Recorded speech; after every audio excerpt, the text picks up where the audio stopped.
今日嚟講講咧，係點樣利用八達通裏邊嘅 PayPay 咧喺日本嚟到俾錢嘅。咁我哋打開八達通嘅 App 先，係啦，打開八達通嘅 App，咁你先一見到咧係有感應到，咁我哋撳一撳入去銀包右下角第二格嗰個銀包，打銀包之後咧就撳左上邊嘅 PayPay，咁打開咗咧佢會即刻掃一掃描，用你 Face ID，跟住然後再感應到。好啦，嗱，你見到佢有個 barcode 出咗嚟嘅頂上面，同埋有個 QR code 嘅，而下邊咧就有個匯率俾你睇到嘅，即係話100 yen 咧換幾多錢港幣咁嘅。好啦，咁上面呢個 barcode 同埋呢個 QR code 咧，就因為佢有唔同嘅地方咧，唔同嘅鋪頭咧，佢都有啲嘢會掃 barcode，有啲嘢會掃 QR code 嘅，唔係統一嘅，所以你要利用佢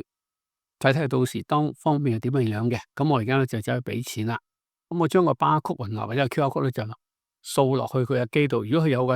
有支槍嗰啲就用個 barcode，如果佢有個鏡頭仔嗰啲就用個 QR code 嘅。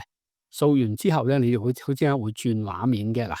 掃到啦，已經有個信息嚟咗。嗱，話你聽俾咗錢啊，你見到 PayPay 度俾錢係1464 yen，咁你見到之後咧，然後咧呢個就係你嘅銀碼俾咗錢，扣咗你嘅錢嚟嘅。咁你點樣先知道翻咧？你出翻去。咁我哋咧就入翻去咧呢度撳翻嗰個嘅交易記錄，撳咗交易記錄之後咧，咁咧你就撳入呢條 link 度，呢度要撳入去，係啦，一撳入去你會有張單見到噶啦，就係你嘅銀碼幾多錢同港幣幾多錢噶啦，係啦，咁啊就係咁多先啦，今日。